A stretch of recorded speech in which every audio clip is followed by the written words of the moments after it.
Please welcome Colin Kaepernick. The offseason for Colin Kaepernick looks much different these days. The 35-year-old has a nonprofit. You're already creating community. Empowering Black and brown youth, a publishing company, and media projects, including a docuseries on Netflix and an upcoming documentary with director Spike Lee. He's also a new father who's spreading a message of empowerment in his new graphic novel, Change the Game, written with author and University of Chicago professor Eve L. Ewing. I love how you depict yourself in this book, not as some big shot hero, but as a shy, insecure high schooler like we all were. I mean, I'm speaking for you, but. No, absolutely. Growing up, I think still am a pretty introverted person. I hope it's true to form, and that's just kind of how I navigate the world. It's his true high school coming-of-age story, his journey embracing his Blackness, despite resistance from many, including his white adoptive parents. I know my parents love me, but there were still very problematic things that I went through. I think it was important to show that, no, this can happen in your own home, and how we move forward collectively while addressing the racism that is being perpetuated. He took cues from his icon, basketball star Allen Iverson, who he said wore his Blackness like a suit of armor. And teenage Kaepernick wanted cornrows to match. He's getting what roles, his mom asked? Oh, your hair's not professional. Oh, you look like a little thug. Your mom said that to you. Yeah. And those become spaces where it's like, okay, how do I navigate this situation now? But it also is informed why I have my hair long today. The grown-up version of Eve wanted to go back in time and give young Colin a lot of hugs. And I was really moved and saddened by the level of kind of self-awareness that he had to develop at a very young age without a lot of guidance. The former NFL quarterback who once led the 49ers to the Super Bowl was known in high school for his baseball. The pitcher even had major league interest, but he bucked public pressure and followed his heart to the gridiron. There were a lot more Black people in football that I was like, I found some community here. Do you still want to play football professionally? Absolutely.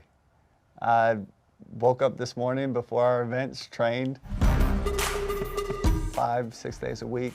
I'm still up at 4:30. I go get my training in. That passion is still there, and the ability is still there. He hasn't played professionally since the 2016-2017 season, when this single gesture sparked both solidarity and outrage.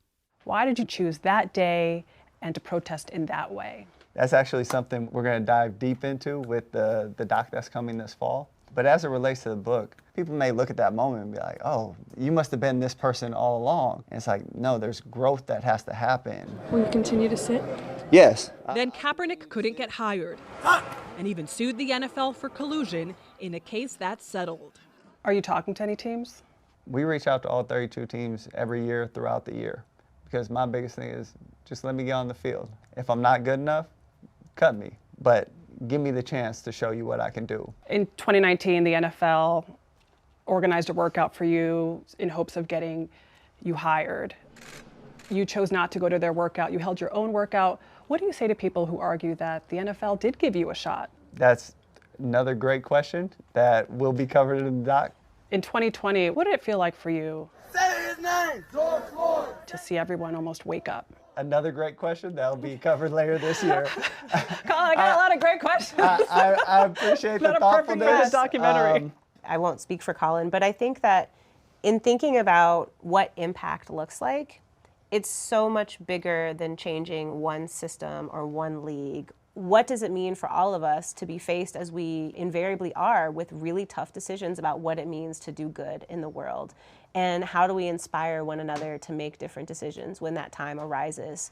For their next chapters, Ewing is writing the next Black Panther comic. I like real-life superheroes and pretend superheroes. Do you consider the man next to you a real-life superhero? The thing about superpowers is you got to keep them secret.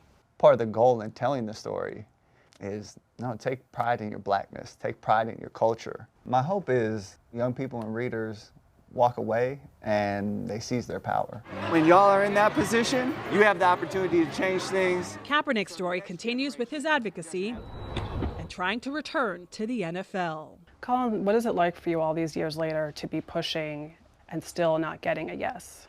Very similar to the messaging of the book is I don't have control over all of these situations, but I control how I respond to it. I control how I prepare for it. I'm a believer that in doing that, good things will happen. For CBS Mornings, Adriana Diaz, Chicago.